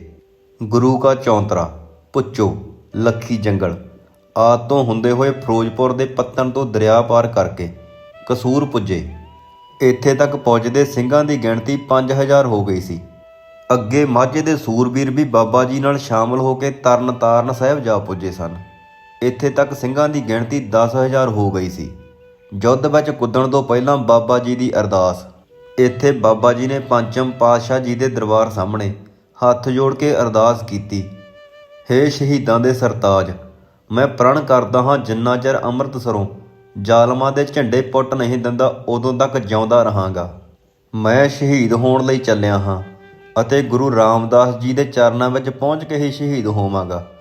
ਬਾਬਾ ਜੀ ਨੂੰ ਅਰਦਾਸ ਤੇ ਅਟੱਲ ਭਰੋਸਾ ਸੀ। ਜ਼ੁਲਮ ਨਾਲ ਟੱਕਰ ਅਤੇ ਬਾਬਾ ਜੀ ਦੀ ਸ਼ਹਾਦਤ। ਉਧਰ ਜਹਾਨ ਖਾਨ ਨੂੰ ਪਤਾ ਲੱਗਾ ਤਾਂ ਉਹ ਵੀ ਆਪਣੀ 10000 ਫੌਜ ਅਤੇ 30000 ਇਲਾਕੇ ਦੇ ਸਰਕਾਰ ਪੱਖੀ ਮੁਸਲਮਾਨ ਨਾਲ ਲੈ ਕੇ ਗੋਲੜਵੜ ਦੇ ਥੇ ਤੇ ਮੋਰਚਾ ਮੱਲ ਕੇ ਬੈਠ ਗਿਆ। 11 ਨਵੰਬਰ 1757 ਈਸਵੀ ਵਾਲੇ ਦਿਨ ਬਾਬਾ ਜੀ ਵੀ ਸਿੰਘਾਂ ਤੋਂ ਧਰਮ ਯੁੱਧ ਵਿੱਚ ਜਾਨ ਵਾਰਨ ਦਾ ਪ੍ਰਣ ਲੈ ਕੇ ਤਰਨ ਤਾਰਨ ਤੋਂ ਅੱਗੇ ਵਧੇ। ਸਿੰਘਾਂ ਦਾ ਖੂਨ ਉਬਾਲੇ ਖਾ ਰਿਹਾ ਸੀ। ਬਾਬਾ ਜੀ ਦੇ ਜੱਥੇ ਵਿੱਚ ਇਹ ਉੱਘੇ ਸੂਰਬੀਰ ਸਨ। ਬਾਬਾ ਨੌਧ ਸਿੰਘ, ਬਾਬਾ ਗੁਰਬਖਸ਼ ਸਿੰਘ, ਸਰਦਾਰ ਦਿਆਲ ਸਿੰਘ, ਸਰਦਾਰ ਨੱਥਾ ਸਿੰਘ, ਸਰਦਾਰ ਬਲਵੰਤ ਸਿੰਘ, ਸਰਦਾਰ ਹਰੀ ਸਿੰਘ, ਸਰਦਾਰ ਬਸੰਤ ਸਿੰਘ, ਸਰਦਾਰ ਅੱਗੜ ਸਿੰਘ, ਸਰਦਾਰ ਬਹਾਦਰ ਸਿੰਘ, ਸਰਦਾਰ ਸੱਜਣ ਸਿੰਘ ਆਦਿ। ਉਧਰ ਜਹਾਨ ਖਾਨ ਆਪਣੀ ਫੌਜ ਸਮੇਤ ਮੋਰਚੇ ਮੱਲੀ ਬੈਠਾ ਸੀ। ਸਿੰਘਾਂ ਨੇ ਜਕਾਰਾ ਛੱਡਿਆ ਅਤੇ ਜ਼ੋਰਦਾਰ ਹੱਲਾ ਬੋਲ ਦਿੱਤਾ। ਪਹਿਲੇ ਹੱਲੇ ਵਿੱਚ ਹੀ ਹਿੱਲਜਿਆਂ ਦੇ ਪੈਰ ਉਖੜ ਗਏ ਅਤੇ ਜਾਨਾਂ ਬਚਾ ਕੇ ਅੰਮ੍ਰਿਤਸਰ ਵੱਲ ਨੂੰ ਦੌੜਨ ਲੱਗ ਪਏ। ਖਾਲਸੇ ਨੇ ਪਿੱਛਾ ਕਰਕੇ ਬੈਰੀਆਂ ਦੇ ਖੂਬ ਆਹੂ ਲਾਹੇ। ਆਖਿਰ ਜਹਾਨ ਖਾਨ ਆਪ ਲਲਕਾਰਾ ਮਾਰ ਕੇ ਅੱਗੇ ਵਧਿਆ। ਉਹ ਹਾਥੀ ਤੇ ਸਵਾਰ ਸੀ। ਅੱਗੋਂ ਸਰਦਾਰ ਦਿਆਲ ਸਿੰਘ ਨੇ ਤੀਰ ਚਲਾਇਆ ਜੋ ਜਹਾਨ ਖਾਨ ਦੀ ਛਾਤੀ ਨੂੰ ਲੱਗਾ ਅਤੇ ਉਹ ਢਹਿ ਢੇਰੀ ਹੋ ਗਿਆ। ਜਹਾਨ ਖਾਨ ਵਾਂਗ ਹਾਥੀ ਵੀ ਸ਼ਰਾਬੀ ਸੀ ਜੋ ਆਪਣੀ ਹੀ ਫੌਜ ਨੂੰ ਮਿੱਧਦਾ ਹੋਇਆ ਪਿੱਛੇ ਵੱਲ ਨੂੰ ਦੌੜ ਗਿਆ। ਸਰਦਾਰ ਦਿਆਲ ਸਿੰਘ ਨੇ ਗੋਲਵੜ ਵਾਲੇ ਥੇ ਤੇ ਕਬਜ਼ਾ ਕਰ ਲਿਆ। ਜਹਾਨ ਖਾਨ ਦੀ ਮੌਤ ਪਿੱਛੋਂ ਜ਼ਬਰਦਸਤ ਖਾਨ ਨੇ ਸਰਦਾਰ ਦਿਆਲ ਸਿੰਘ ਦੇ ਜੱਥੇ ਨੂੰ ਘੇਰਾ ਪਾਉਣ ਦੀ ਵਿਉਂਤ ਬਣਾਈ। ਇੰਨੇ ਨੂੰ ਸਰਦਾਰ ਬਲਵੰਤ ਸਿੰਘ ਨੇ ਜ਼ਬਰਦਸਤ ਖਾਨ ਤੇ ਵਾਰ ਕੀਤਾ ਅਤੇ ਪਾਰ ਬੁਲਾ ਦਿੱਤਾ। ਭਾਈ ਦੀ ਮੌਤ ਹੋਣ ਤੇ ਰੁਸਤਮ ਖਾਨ ਨੂੰ ਕ੍ਰੋਧ ਚੜ੍ਹ ਗਿਆ ਤੇ ਉਸਨੇ ਸਰਦਾਰ ਬਲਵੰਤ ਸਿੰਘ ਨੂੰ ਸਾਹਮਣੇ ਆ ਕੇ ਲੜਨ ਲਈ ਬੰਗਾਰਿਆ। ਦੋਵੇਂ ਤਲਵਾਰਾਂ ਨਾਲ ਆਮੋ ਸਾਹਮਣੇ ਲੜਾਈ ਲੜਨ ਲੱਗੇ। ਦੋਵਾਂ ਸੂਰਮਿਆਂ ਦੇ ਐਸੇ ਵਾਰ ਚੱਲੇ ਕਿ ਦੋਵੇਂ ਹੀ ਸ਼ਹੀਦ ਹੋ ਕੇ ਧਰਤੀ ਉੱਪਰ ਡਿੱਗ ਪਏ। ਅਬਦਾਲੇ ਦੀ ਫੌਜ ਵਿੱਚ ਹਲਚਲ ਮੱਚ ਗਈ ਸੀ। ਉਹ ਪਛਾਂ ਵੱਲ ਨੂੰ ਦੌੜ ਗਈ ਸੀ। ਇੱਧਰ ਸਿੰਘਾਂ ਨੇ ਆਪਣੇ ਜਰਨੈਲ ਬਲਵੰਤ ਸਿੰਘ ਦੀ ਸ਼ਹੀਦੀ ਦਾ ਬਦਲਾ ਲੈਣ ਲਈ ਇੱਕ ਹੋਰ ਜ਼ੋਰਦਾਰ ਹੱਲਾ ਬੋਲ ਦਿੱਤਾ। ਬੈਰੀ ਅੱਗੇ ਅੱਗੇ ਨੱਠ ਤੁਰਿਆ। ਲੜਾਈ ਦੇ ਮੈਦਾਨ ਵਿੱਚ ਲੋਥਾਂ ਤੇ ਲੋਥਾਂ ਚੜ੍ਹ ਗਈਆਂ ਸਨ ਅਤੇ ਖੂਨੋ ਖੂਨ ਹੋ ਗਿਆ ਸੀ। ਇੱਧਰ ਬਾਬਾ ਦੀਪ ਸਿੰਘ ਜੀ ਨੇ ਬੈਰੀਆਂ ਦਾ ਨਾਸ਼ ਕਰਨ ਲਈ ਸਿੰਘਾਂ ਦੇ 3 ਵੱਡੇ ਜੱਥੇ ਬਣਾ ਦਿੱਤੇ। ਸੱਜੇ ਪਾਸੇ ਜਥੇਦਾਰ ਬਾਬਾ ਗੁਰਬਖਸ਼ ਸਿੰਘ ਜੀ, ਵਿਚਕਾਰ ਜਥੇਦਾਰ ਬਾਬਾ ਨੌਧ ਸਿੰਘ ਜੀ ਅਤੇ ਖੱਬੇ ਪਾਸੇ ਜਿੱਧਰ ਬੈਰੀ ਦਾ ਬਹੁਤ ਜ਼ਿਆਦਾ ਜ਼ੋਰ ਸੀ ਉਸ ਪਾਸੇ ਆਪਣਾ ਜੱਥਾ ਬਣਾ ਲਿਆ ਅਤੇ ਬੈਰੀਆਂ 'ਤੇ ਹੱਲਾ ਬੋਲ ਦਿੱਤਾ। ਲੋਥ ਤੇ ਲੋਥ ਚੜ੍ਹ ਗਈ ਤੇ ਖੂਨ ਦੀਆਂ ਨਦੀਆਂ ਵਹਿ ਤੁਰੀਆਂ ਸਨ। ਇਸ ਹੱਲੇ ਵਿੱਚ ਬਾਬਾ ਨੌਧ ਸਿੰਘ ਜੀ ਮੀਤ ਜਥੇਦਾਰ ਚੰਬੇ ਪਿੰਡ ਦੇ ਪਾਸ ਸ਼ਹੀਦੀ ਪਾ ਗਏ। ਹਜ਼ਾਰਾਂ ਦੀ ਗਿਣਤੀ ਵਿੱਚ ਬੈਰੀਆਂ ਦੇ 70 ਲਾਹ ਕੇ ਜਥੇਦਾਰ ਵੀਰ ਸਿੰਘ, ਦਿਆਲ ਸਿੰਘ ਆਦਿ ਵੀ ਸ਼ਹੀਦੀ ਪਾ ਗਏ ਸਨ। ਮਹਾਬਲੀ ਬਾਬਾ ਦੀਪ ਸਿੰਘ ਜੀ ਹੱਥ ਵਿੱਚ 18 ਸੇਰ ਦਾ ਫੌਲਾਦੀ ਖੰਡਾ ਫੜ ਕੇ ਬੈਰੀਆਂ ਦਾ ਘਾਣ ਕਰੀ ਜਾਂਦੇ ਸਨ। ਗਿਰਜਿਆਂ ਨੂੰ ਭੱਜਦਿਆਂ ਅਤੇ ਮਰਦਿਆਂ ਵੇਖ ਕੇ ਜ਼ਾਲਮ ਖਾਨ ਅਮਾਨ ਖਾਨ ਲਲਕਾਰੇ ਮਾਰਦਾ ਸੀ ਕਿ ਭੱਜਦਿਆਂ ਨੂੰ ਕਾਬਲ ਬਹੁਤ ਦੂਰ ਹੈ। ਜੰਗ ਵਿੱਚ ਲੜ ਕੇ ਸ਼ਹੀਦ ਹੋਵੋਗੇ ਤਾਂ ਅੱਗੇ ਬਹਿਸ਼ਤਾਂ ਵਿੱਚ ਹੂਰਾਂ ਮਿਲਣਗੀਆਂ। ਜੇ ਡਰਦੇ ਭੱਜ ਗਏ ਤਾਂ ਗੀਧੀ ਖਵਾਓਗੇ। ਉਧਰ ਬਾਬਾ ਦੀਪ ਸਿੰਘ ਜੀ ਵੀ ਅਥਾਹ ਜੋਸ਼ ਵਿੱਚ ਲੜ ਰਹੇ ਸਨ। ਉਹਨਾਂ ਗਲੇ ਵਿੱਚੋਂ ਇੱਕ ਚੱਕਰ ਲਾ ਕੇ ਐਸਾ ਜ਼ੋਰ ਨਾਲ ਚਲਾਇਆ ਕਿ ਜਮਾਲ ਖਾਨ ਦੇ ਘੋੜੇ ਨੂੰ ਬੁਰੀ ਤਰ੍ਹਾਂ ਜ਼ਖਮੀ ਕਰ ਦਿੱਤਾ। ਜਮਾਲ ਖਾਨ ਘੋੜੇ ਤੋਂ ਡਿੱਗ ਪਿਆ ਅਤੇ ਬਾਬਾ ਦੀਪ ਸਿੰਘ ਜੀ ਵੀ ਘੋੜੇ ਤੋਂ ਉਤਰ ਕੇ ਮੁਕਾਬਲੇ ਲਈ ਡਟ ਗਏ। ਦੋਵਾਂ ਸੂਰਮਿਆਂ ਦੇ ਸਾਂਝੇ ਵਾਰ ਨਾਲ ਦੋਨਾਂ ਦੇ ਹੀ ਸਿਰ ਲੱਥ ਗਏ ਸਨ। ਬਾਬਾ ਜੀ ਦਾ ਸ਼ੀਸ਼ ਲੱਥਾ ਵੇਖ ਕੇ ਸਿੰਘ ਨੇ ਆਖਿਆ, ਬਾਬਾ ਜੀ ਤੁਸਾਂ ਅਰਦਾਸ ਕੀਤੀ ਸੀ ਕਿ ਸੀਸ ਗੁਰੂ ਰਾਮਦਾਸ ਜੀ ਦੇ ਚਰਨਾਂ ਵਿੱਚ ਹੀ ਧਰਨਾ ਹੈ। ਇਹ ਕੀ ਭਾਣਾ ਵਰਤਾਇਆ ਜੀ? ਅਜੇ ਸੁਧਾਸਰ ਇੱਥੋਂ 3 ਮੀਲ ਦੂਰ ਹੈ। ਲੱਥੇ ਹੋਏ ਸੀਸ ਵਿੱਚੋਂ ਆਵਾਜ਼ ਆਈ ਕਿ ਸਿੰਘਾਂ ਦਾ ਪ੍ਰਣ ਤੋੜ ਨਿਵੇਗਾ। ਧੜ ਹਿੱਲਿਆ। ਖੰਡਾ ਅੱਗੇ ਹੀ ਹੱਥ ਵਿੱਚ ਸੀ। ਅਨੋਖੇ ਹੀ ਜੀਵਨ ਵਿੱਚ ਬਾਬਾ ਜੀ ਖੜੇ ਹੋ ਗਏ। ਸ਼ੀਸ਼ ਖੱਬੀ ਤਲੀ ਤੇ ਰੱਖ ਲਿਆ। ਸੱਜੇ ਹੱਥ ਵਿੱਚ ਖੰਡੇ ਨਾਲ ਐਸੀ ਵਾਢੀ ਪਾਈ ਕਿ ਗਿਲਜੇ ਤੌਬਾ ਤੌਬਾ ਕਰਦੇ ਹੋਏ ਮੈਦਾਨ ਛੱਡ ਕੇ ਭੱਜ ਤੁਰੇ। ਬਿਨਾਂ ਸੀਸ ਤੋਂ ਧੜ ਲੜਦਾ ਵੇਖ ਕੇ ਚਾਰੇ ਪਾਸੇ ਹਫੜਾ ਦਫੜੀ ਮੱਚ ਗਈ ਸੀ। ਗਿਲਜੇ ਬਹੁਤ ਸਾਰੇ ਮਾਰੇ ਗਏ ਅਤੇ ਬਾਕੀ ਲਾਹੌਰ ਨੂੰ ਭੱਜ ਤੁਰੇ। ਬਾਬਾ ਜੀ ਨੇ ਸ਼ੀਸ਼ ਤਲੀ ਤੇ ਰੱਖ ਕੇ ਰਾਮਸਰ ਤੋਂ ਅੱਗੇ ਲੰਘ ਸੁਧਾਸਰ ਦੀਆਂ ਪ੍ਰਕਰਮਾਂ ਵਿੱਚ ਸਤਿਗੁਰੂ ਰਾਮਦਾਸ ਜੀ ਦੀ ਹਜ਼ੂਰੀ ਵਿੱਚ ਆਪਣਾ ਸ਼ੀਸ਼ ਭੇਟਾ ਰੱਖ ਦਿੱਤਾ। ਇਸ ਜਗ੍ਹਾ ਤੇ ਗੁਰਦੁਆਰਾ ਸ਼ਹੀਦ ਬੁੰਗਾ ਬਿਰਾਦਮਾਨ ਹੈ। ਬਾਬਾ ਜੀ ਦੀ ਸ਼ਹੀਦੀ ਪਿੱਛੋਂ ਇਸ ਅਸਥਾਨ ਤੇ ਇਕੱਠ ਹੋਇਆ ਅਤੇ ਬਾਬਾ ਜੀ ਦੇ ਮੀਤ ਜਥੇਦਾਰ ਸੁੱਧਾ ਸਿੰਘ ਨੂੰ ਦਸਤਾਰਬੰਦੀ ਕੀਤੀ ਗਈ। ਬਾਬਾ ਨੌਧ ਸਿੰਘ ਜੀ ਦਾ ਸ਼ਹੀਦੀ ਸਥਾਨ ਤਰਨ ਤਾਰਨ ਨੂੰ ਜਾਣ ਵਾਲੀ ਸੜਕ ਉੱਤੇ ਹੈ। ਭਾਈ ਵੀਰ ਸਿੰਘ ਅਤੇ ਹਰੀ ਸਿੰਘ ਦਾ ਸਗਰਾਣਾ ਸਾਹਿਬ ਦੇ ਪਾਸ ਹੈ। ਸਰਦਾਰ ਅੱਗੜ ਸਿੰਘ, ਰਣ ਸਿੰਘ, ਸੱਜਣ ਸਿੰਘ, ਬਹਾਦਰ ਸਿੰਘ, ਨੱਥਾ ਸਿੰਘ, ਦਿਆਲ ਸਿੰਘ, ਭਾਗ ਸਿੰਘ, ਤਾਰਾ ਸਿੰਘ, ਬਾਲ ਸਿੰਘ ਆਦਿ ਸਿੰਘਾਂ ਨੇ ਵੀ ਸੂਰਬੀਰਤਾ ਵਿਖਾ ਕੇ ਸ਼ਹੀਦੀ ਪਾਈ। ਇਹਨਾਂ ਦਾ ਸ਼ਹੀਦੀ ਗੰਜ ਗੁਰਦੁਆਰਾ ਮੰਜੀ ਸਾਹਿਬ ਦੇ ਪਾਸ ਹੈ। ਸਰਦਾਰ ਬਸੰਤ ਸਿੰਘ ਤੇ ਮੰਨਾ ਸਿੰਘ ਦਾ ਸ਼ਹੀਦੀ ਅਸਥਾਨ ਚੌਂਕ ਪਰਾਗਦਾਸ ਦੇ ਪਾਸ ਹੈ। ਬਾਬਾ ਦੀਪ ਸਿੰਘ ਜੀ ਦਾ ਜਿਸ ਥਾਂ 'ਤੇ ਸੀਸ ਲੱਥਾ ਸੀ ਉਹ ਥਾਂ ਅੰਮ੍ਰਿਤਸਰ ਤੋਂ ਤਰਨ ਤਾਰਨ ਨੂੰ ਜਾਂਦਿਆਂ ਸੜਕ ਦੇ ਸੱਜੇ ਪਾਸੇ ਹੈ, ਜਿੱਥੇ ਇੱਕ ਵੱਡੇ ਆਕਾਰ ਦੀ ਟਾਹਲੀ ਹੇਠ 4 ਫੁੱਟ ਉੱਚੀ ਬੁਰਜੀ ਹੁੰਦੀ ਸੀ। ਹੁਣ ਉਸ ਅਸਥਾਨ 'ਤੇ ਨਿਹੰਗ ਸਿੰਘਾਂ ਦਾ ਪਹਿਰਾ ਹੈ ਅਤੇ ਗੁਰਦੁਆਰਾ ਟਾਹਲਾ ਸਾਹਿਬ ਸੁੰਦਰ ਰੂਪ ਵਿੱਚ ਸੰਗਤਾਂ ਦੇ ਉਦਮ ਨਾਲ ਬਣ ਕੇ ਤਿਆਰ ਹੋ ਗਿਆ ਹੈ। ਬਾਬਾ ਜੀ ਦੇ ਸਰੀਰ ਦਾ ਅੰਤਿਮ ਸੰਸਕਾਰ ਰਾਮਗੜ੍ਹੀਆ ਮਿਸਲ ਦੇ ਸਰਦਾਰ ਦੀਆਂ ਸਮਾਧਾਂ ਵਿੱਚ ਕੀਤਾ ਗਿਆ, ਜਿੱਥੇ ਹੁਣ ਗੁਰਦੁਆਰਾ ਸ਼ਹੀਦਗੰਜ ਬਾਬਾ ਦੀਪ ਸਿੰਘ ਜੀ ਸਥਿਤ ਹੈ। ਇਸ ਗੁਰਦੁਆਰਾ ਸਾਹਿਬ ਵਿੱਚ ਮੈਨੇਜਰ ਸ੍ਰੀ ਦਰਬਾਰ ਸਾਹਿਬ ਵੱਲੋਂ ਇੱਕ ਬੋਰਡ ਲੱਗਾ ਹੋਇਆ ਹੈ ਜੋ ਇਸ ਪ੍ਰਕਾਰ ਹੈ। ਧੰਨ ਧੰਨ ਬਾਬਾ ਦੀਪ ਸਿੰਘ ਜੀ ਸ਼ਹੀਦ। ਸੰਖੇਪ ਇਤਿਹਾਸ। ਬਾਬਾ ਦੀਪ ਸਿੰਘ ਜੀ 12 ਮਿਸਲਾਂ ਵਿੱਚੋਂ ਪ੍ਰਸਿੱਧ ਸ਼ਹੀਦਾਂ ਦੀ ਮਿਸਲ ਦੇ ਮੁਖੀਏ ਸਨ। ਆਪ ਜੀ ਨੇ ਸ੍ਰੀ ਗੁਰੂ ਗ੍ਰੰਥ ਸਾਹਿਬ ਜੀ ਦੇ ਸਰੂਪ ਲਿਖਣ ਦੀ ਸੇਵਾ ਅਤੇ 18ਵੀਂ ਸਦੀ ਦੀਆਂ ਵਿਸ਼ੇਸ਼ ਜੰਗਾਂ ਵਿੱਚ ਅਹਿਮ ਹਿੱਸਾ ਲਿਆ। 1757 ਈਸਵੀ ਨੂੰ ਤੈਮੂਰ ਸ਼ਾਹ ਤੇ ਜਹਾਨ ਖਾਨ ਦੁਆਰਾ ਸ੍ਰੀ ਦਰਬਾਰ ਸਾਹਿਬ ਜੀ ਦੀ ਬੇਅਦਬੀ ਕਰਨ ਪਵਿੱਤਰ ਸਰੋਵਰ ਨੂੰ ਪੂਰ ਦੇਣ ਦੀ ਖਬਰ ਬਾਬਾ ਜੀ ਨੂੰ ਦਮਦਮਾ ਸਾਹਿਬ ਵਿਖੇ ਪੁੱਜੀ ਤਾਂ ਉਸੇ ਸਮੇਂ ਬਜ਼ੁਰਗ ਅਵਸਥਾ ਵਿੱਚ ਵੀ 18 ਸੇਰ ਦਾ ਖੰਡਾ ਹੱਥ ਪਕੜ ਕੇ ਸ੍ਰੀ ਦਰਬਾਰ ਸਾਹਿਬ ਜੀ ਨੂੰ ਆਜ਼ਾਦ ਕਰਵਾਉਣ ਅਤੇ ਜ਼ਾਲਮਾਂ ਨੂੰ ਸਬਕ ਸਿਖਾਉਣ ਲਈ ਪ੍ਰਤਿੱਗਿਆ ਕਰਕੇ ਸ੍ਰੀ ਅੰਮ੍ਰਿਤਸਰ ਵੱਲ ਨੂੰ ਚਾਲੇ ਪਾਏ।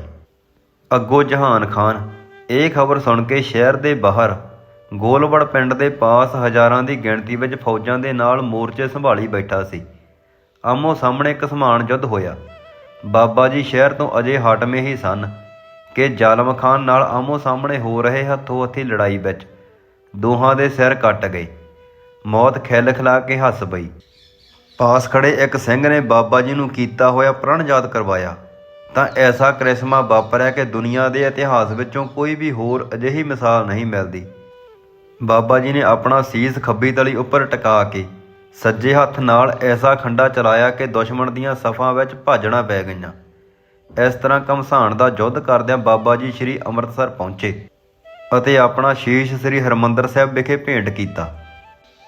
ਇਸ ਅਸਥਾਨ 'ਤੇ ਬਾਬਾ ਦੀਪ ਸਿੰਘ ਜੀ ਦਾ ਸੰਸਕਾਰ ਕੀਤਾ ਗਿਆ। ਇਹ ਗੁਰਦੁਆਰਾ ਬਾਬਾ ਦੀਪ ਸਿੰਘ ਜੀ ਦੀ ਅਦੁੱਤੀ ਸ਼ਹੀਦੀ ਨੂੰ ਯਾਦ ਤਾਜ਼ਾ ਕਰਵਾਉਂਦਾ ਹੈ ਅਤੇ ਗੁਰਧਾਮਾਂ ਦੀ ਪਵਿੱਤਰਤਾ ਬਰਕਰਾਰ ਰੱਖਣ ਲਈ ਪ੍ਰੇਰਨਾ ਸਰੋਤ ਹੈ। ਸ਼ਹੀਦ ਦੀ ਪਰਿਭਾਸ਼ਾ। ਸ਼ਹੀਦ ਬਾਰੇ ਸੁਕਰਾਤ ਲਿਖਦਾ ਹੈ, ਸ਼ਹੀਦ ਦੀ ਆਤਮਾ ਮੌਤ ਦਾ ਸਤਿਕਾਰ ਕਰਦੀ ਹੈ। ਸ਼ਹੀਦ ਸਾਹਮਣੇ ਮੌਤ ਕੰਬਦੀ ਹੈ ਅਤੇ ਜ਼ਾਲਮ ਸਹਿਮ ਜਾਂਦੇ ਹਨ। ਸ਼ਹੀਦ ਦੀ ਮਿੱਟੀ ਵੀ ਉਸ ਦੇ ਗੀਤ ਗਾਉਂਦੀ ਹੈ ਅਤੇ ਸ਼ਹੀਦ ਦੀ ਮੌਤ ਉਸ ਦੀ ਕੌਮ ਅਤੇ ਆਜ਼ਾਦੀ ਦਾ ਸੰਦੇਸ਼ ਹੁੰਦੀ ਹੈ। ਡਾਕਟਰ ਸਰ ਮੁਹੰਮਦ ਇਕਬਾਲ ਲਿਖਦੇ ਹਨ, शहीद की जो मौत है वो कौम की हयात है, हयात तो हयात है वो मौत भी हयात है।